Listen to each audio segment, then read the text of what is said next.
Hello YouTube, hello TikTok, hello Facebook, we are back again and mag-reaction video ulit tayo mga pre. Hello, kamusta mga buhay-buhay? Pansin ko, 5 araw na straight na ako nagla-live ngayon. Sipag yarn. May nakita ako dito. Eto. Napanood ko ito iba eh. Master Gala naman, no? Ito, abandoned school sa Rizal kay Jayski. Hulto edition, sumigaw buong bahay, full transmission. Kung kinilabutan ka, click subscription. Rewind, paasa, admiration. Sige nga, tirahin mo nga to bago patirahin ng iba. Ang mga eskwelahan ay tinuring nating ikalawang tahanan nung tayo nag-aaral pa. Saan to? SB ng unan, dito lang, malapit lang. Malapit na sa amin, taga-uno ako eh. Mga namuong pagkakaibigan, Saan to sa Binangonan? mga alaalang hindi matutumbasan. Ngunit sa isang eskwelahan na matatagpuan sa Binangonan Ay, ang creepy. ng Rizal, ito ay mistulang inabandona at ang tanging masasayang alaala na lang ang mga natira. Meron pa ka no, God is love.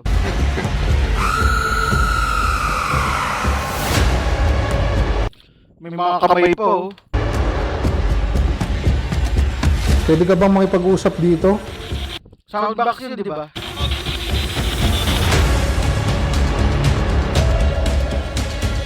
Ngayong gabi ay samahan nyo kami libutin at imbestigahan ang mga lihim na kwento sa isang abandonadong eskwelahan na halos isang dekada Creepy oh. nang inabandona. Intro pa lang ang creepy na oh. Kung nandito ka man, pwede mo bang banggitin ang isa sa mga pangalan namin? Oh my God.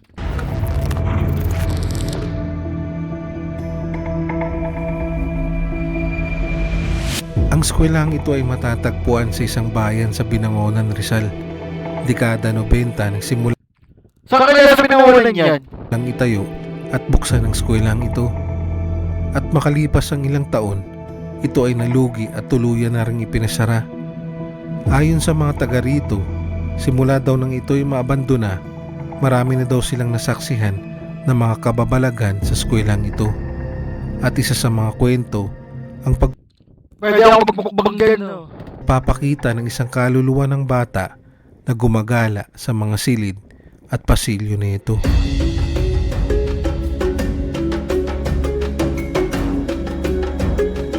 Para malaman ang katotohanan sa likod ng mga kwento, ay nagtungo kami sa Binangonan, Rizal. 2 oras ang biyahe namin papunta roon, kaya madilim na Sabi nyo doon sa may Binangonan na nga oh. Lagpas sa SM. nung marating namin ang lokasyon. Oy, shoutout.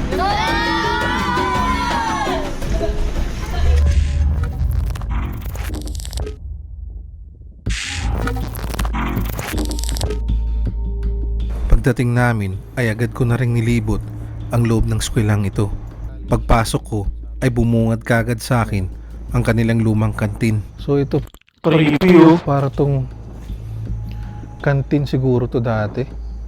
Kung makikita nyo, lumang-luma na talaga yung mga bakal nyo. Puro kalawang na. Wala na ring laman ang loob nito, kaya nagpatuloy na lang ako sa aking paglilibot. Ikutin muna natin yung isang building dito. Bago kami makapasok sa gusaling ito, ay sumalubong sa amin ang isang malaking puno ng balete. Ay, balete. Grabe, pagbungad pa lang dito guys. Makikita nyo yung puno na to. Yung mga ganito, puno ng balete ata tawag dito. Creepy talaga ng balete. So hindi namin sure kung sa kami unang papasok dito.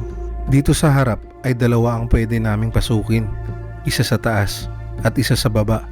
At sa mga oras na ito Dito? ay napagdesisyonan namin Tara, na libutin muna ang unang palapag. unahin natin pasukin tong ibabang bahagi. Dami ng kalat dito. Ito, tagusan nga to. Check natin to. At sinuri ko muna ang unang pintuan. Ano pa lang, pasok pa lang, creepy na. na nakita ko. Oh my goodness. Grabe, putik-putik na pala dito. Pagpasok ko ay nagulat Saan sa pinaunan to? ako sa itsura ng sahig nito dahil puno na ito ng basura at lupa. Medyo maputik na siya.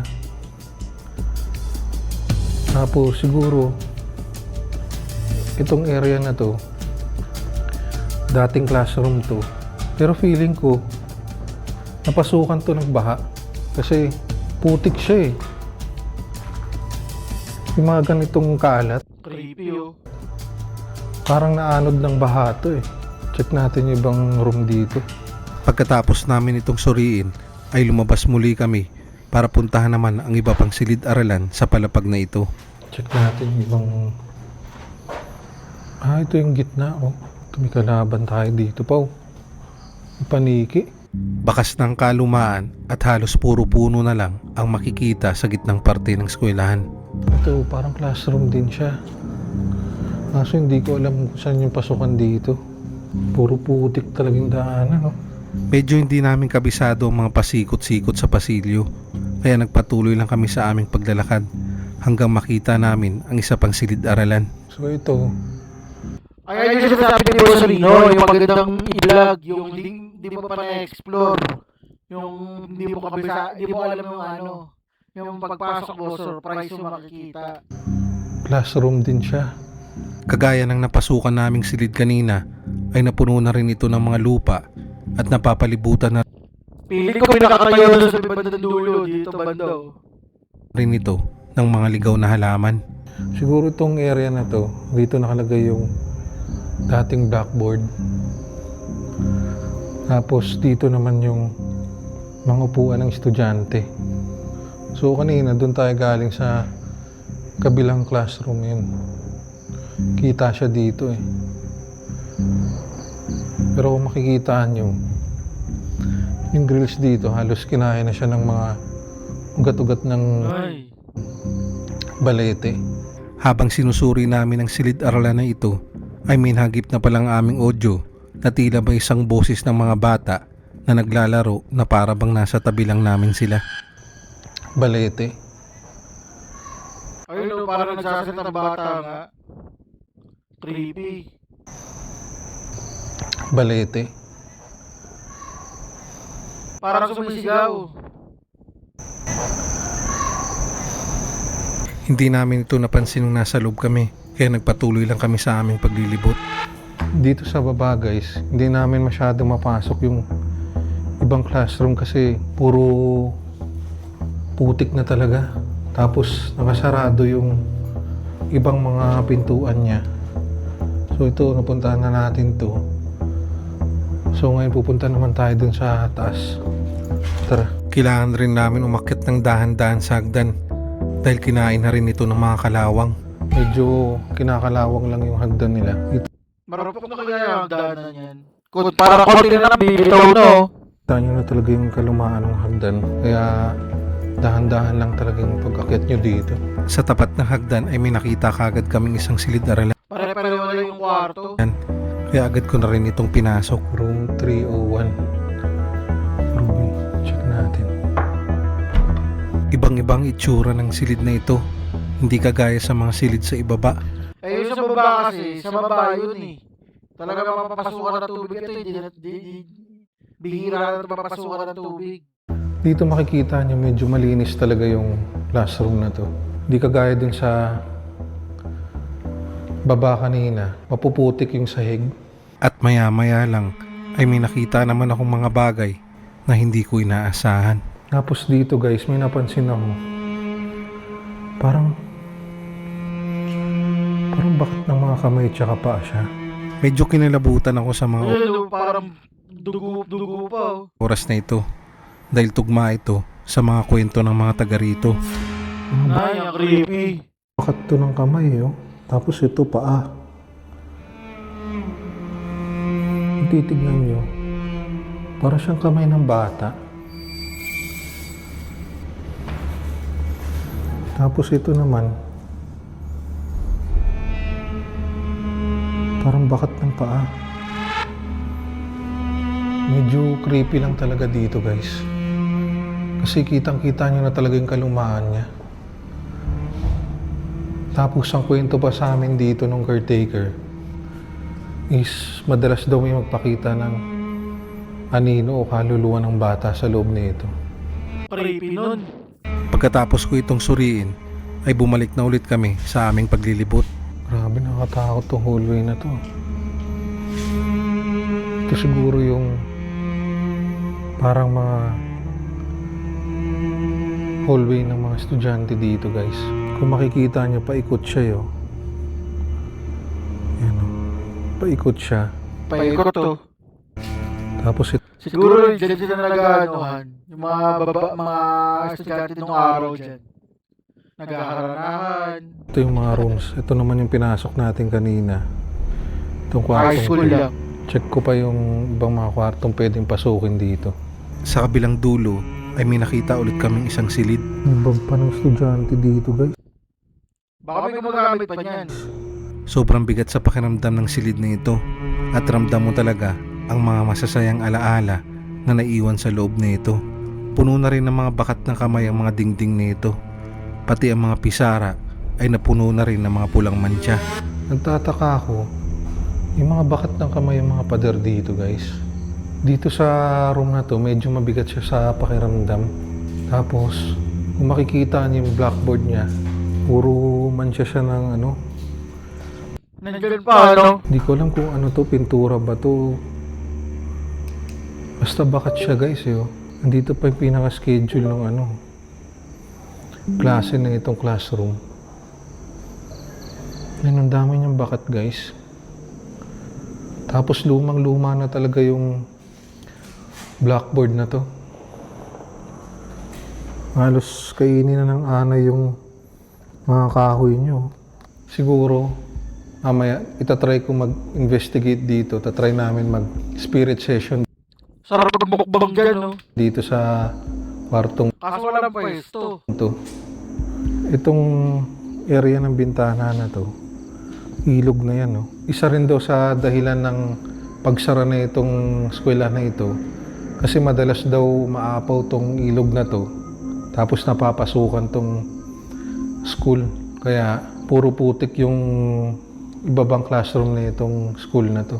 Check pa natin yung ibang classroom dito guys. Tignan natin yung kabilang parte na itong second floor guys. Sa dulong banda ng palapag na ito ay may nakita ulit kaming isang silid-aralan. Ibang-ibang itsura na ito kaysa sa mga silid-aralan na mga nakita namin. So ito may dalawang hallway. Ito may male restroom. Tapos ito naman yung female restroom. Pero gusto kong pasukin tong kwartong to eh. Tara, hanapin natin yung pintuan niya. Yung main door na itong classroom. Room 302. Ang creepy dito. Tsaka yung iba amoy dito. Iba yung amoy, no? Nakakalungkot tignan dahil giba ng ibang parte ng silid na ito. At Creepy, oh. pati ang mga bintana na ito ay puro basag na. Samot-saring bato rin na makikita sa mga sahig na ito. At ang kanilang lumang pisara ay wala na rin. Iba yung amoy dito guys, tong kwartong to. Tapos sira-sira na yung kisame nyo. Kung makikita nyo yung mga salamin, basag-basag na rin, oh. Siguro may nagtitrip dito, nagisa ng bato tong classroom na to. Pero malaki siya, malawak yung classroom na to guys. Kaysa dun sa mga classroom na nakita namin kanina. Ito ata yung pinakamalaking classroom na nakita namin. Matapos naming masuri ang silid na ito, ay naisipan na naming tignan ang mga lumang banyo na ito. Siguro itong CR na to, ito yung mga CR ng mga bata. Kasi mapapansin nyo, yung sink at saka yung mga toilet bowl dito maliliit tsaka mabababa siya. So siguro ito yung mga CR ng mga batang lalaki. Tignan naman natin guys yung CR ng mga pambabae. Sa kabilang dulo ay natagpuan naman namin ang banyo ng pangbabae. So ito, sira-sira na rin siya. Iba na yung ibang parte dito guys. Talagang nasira na siya. Wala na tayong pwedeng makita dito. Libutin pa natin yung ibang parte na itong skwelang ito. Tara. Pagkatapos naming malibot ang gusaling ito, ay naisipan na naming bumaba para puntahan naman ang kanilang high school building Ay, elementary building yung kanina. kung saan makikita ang kanilang cashier, laboratory at ang kanilang library. So ito yung cashier nila dito guys. Halos giba-giba na talaga siya. Pati yung mga divider ng cashier, kinain na ng anay. Tapos ito, bakit pa dito yung mga putik guys? Siguro napasukan din to ng baha dati. Kasi puro putik siya yun. Tapos nagsiyangatan na rin yung mga talis na ito. Pagkagaling namin sa cashier ay umakyat kagad kami para puntahan naman ang kanilang laboratory. So ito naman yung laboratory room nila dito guys. So dito nag-experiment dati. Kasi ang daming lababo kung makikita Naalala ko yung school yung school namin ng high school. nyo. Ang daming lababo dito. Siyempre pagkatapos mag-experiment ng mga estudyante, kailangan nila maghugas ng kamay. Pati rin dito sa kabila na area, puro lababo din siya yo. Tapos ito naman, parang may maliit siya na kwarto dito guys. Hindi ako sure kung para saan tong kwartong ito. Pero part pa rin siya nung laboratory. Pagkatapos naming malibot ang kanilang laboratory ay dumiretso kagad kami sa kanilang library. So ito yung library nila dito guys. Check natin kung anong nasa loob na ito. Bakas na din ang kalumaan sa loob ng library na ito. Creepy din yun. So siguro dati may mga divider din to. Tapos nandito yung mga shelves ng mga libro. Simpleng library lang talaga siya guys. Tapos naiwan pa dito yung mga dating mga libro na ito. Itong library na to. Makikita niyo na luma na talaga itong library na to. Pag makikita niyo yung mga kisame, tsaka yung mga pader niya, puro agyo na talaga. Sa tapat ng library ay may nakita ulit kaming isang silid kaya pinasok na rin namin ito. So ito guys, may nakita kaming isang kwarto pa dito, isang classroom pa. Ito, medyo malinis siya. Tapos kumpleto pa naman siya. Nandito pa yung blackboard na itong classroom na to. Pero puro agyo na talaga yung mga pader niya guys. Kung makikita niyo dito sa video natin. Try naman natin makipag-communicate kung meron ba talagang Ayan na, magko-communicate siya. entity dito na naninirahan sa abandonadong eskwelahan ito guys. Anong tools gagamitin mo? Kagaya ng mga kwento sa amin ng caretaker dito. Tignan natin kung ano yung mga communicate natin.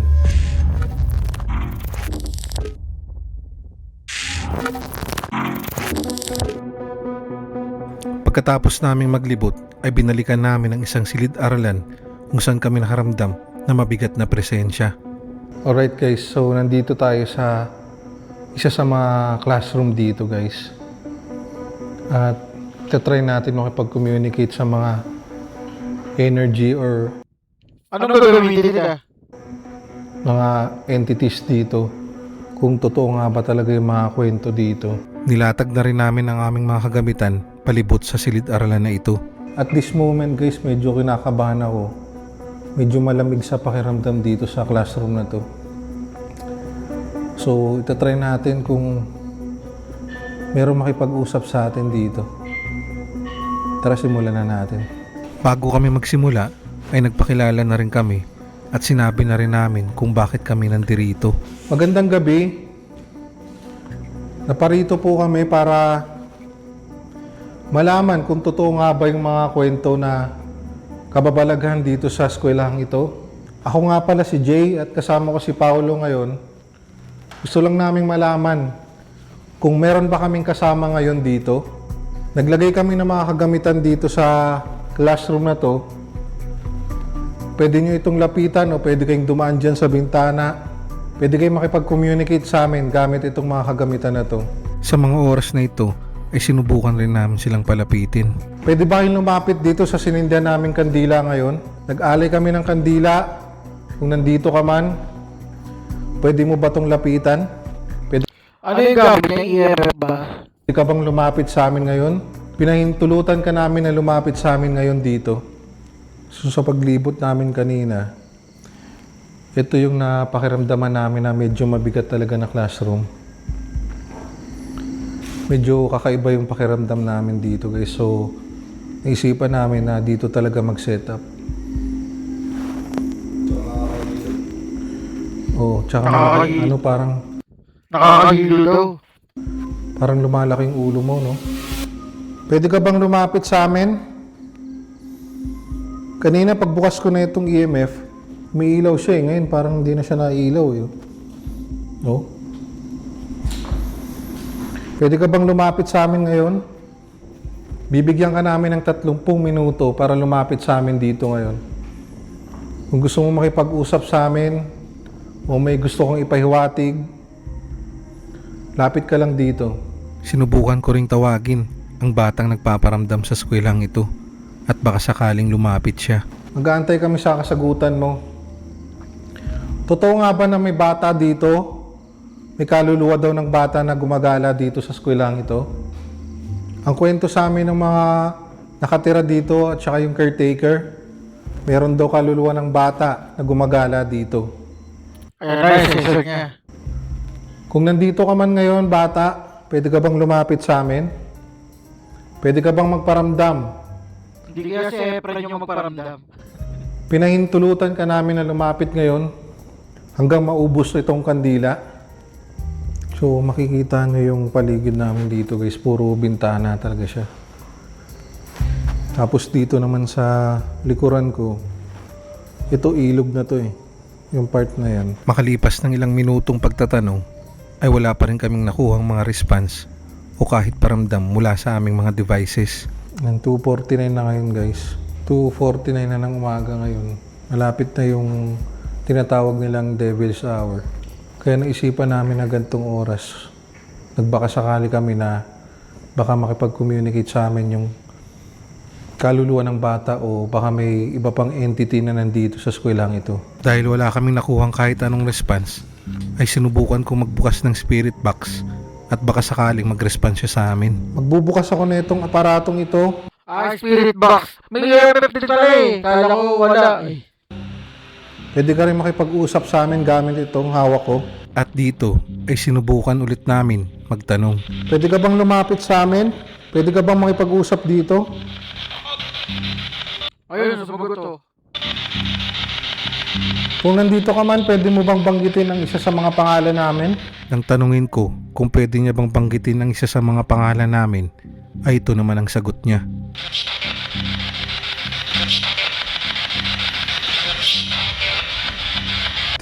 Jay daw. Tinanong ko na din kung totoo nga bang nababalot na kwento sa eskwelang ito. Totoo ba na nagpaparamdam ka daw dito sa eskwelang ito? Salita na siya. Pwede ka bang lumapit sa amin? Nandito ka ba? Ang boses ng bata, eh. At sa kalagitnaan ng aming pagtatanong ay bigla ko namang narinig ang ingay na ito. Pakinggan yung mabuti. Hanggang maubos itong kandila, nandito kami. Hanggang maubos itong kandila, nandito Narinig niyo yun, ang creepy. kami. Hanggang maubos Parang umungol. itong kandila, nandito kami. Parang ito ay tunog ng isang iyak o ungol na malapit lang sa amin. At gayon pa man ay nagpatuloy lang kami sa aming pagtatanong. Pwede ka ba makipag-usap sa amin? Bakit? No? Bakit sabi niya, di ba? Ikaw ba yung batang nagpaparamdam dito? Nang kinumpirma ko kung siya ba yung batang nagpaparamdam dito, ay ito naman ang sagot niya. Oo, no? Tinanong na rin namin kung ilan silang nakakausap namin ngayon. Ilan kayo nandito ngayon? 5? Creepy, di ba sila? Siya ka bang babae o lalaki? Bakla. Babae, no? Parang batang babae, no? Medyo kumbinsido na rin kami sa mga sagot na narinig namin mula sa aming katanungan. Kaya nagdesisyon na rin kami na ihinto ang aming pag-iimbestiga sa eskwelang ito. Okay, mamamaalam na kami kung ayaw mo na nandito kami ngayon. Ititigil na namin pakipag-communicate dito. Nag-aalay kami ng kandila dito ngayon para sa'yo to. Kung nandito ka man, wala po sanang susunod sa amin. Kung sino man nandito ngayon, wala sanang sino man May sumunod. o ano man ang susunod sa amin. Maraming salamat. Naparito po kami para hindi manggambala at kumuha lang ng ebidensya. Maraming salamat po ulit. Creepy na yung 4 na bata, 5 daw na bata yung nandun. Yo, sa lahat ng mga natuwa dito sa video natin na to, huwag niyo kakalimutan mag-like, share, and subscribe. And maghahanap pa tayo ng panibago. Bye-bye!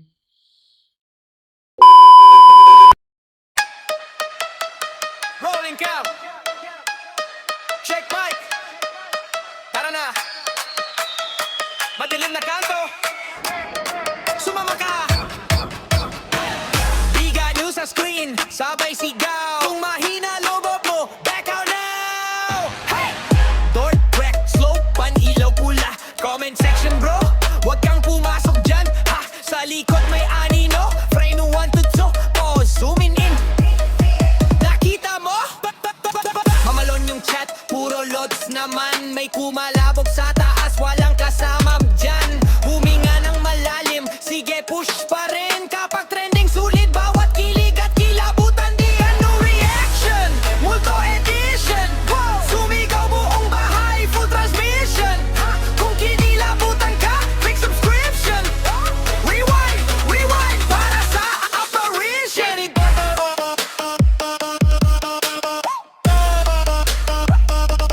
Big ano reaction.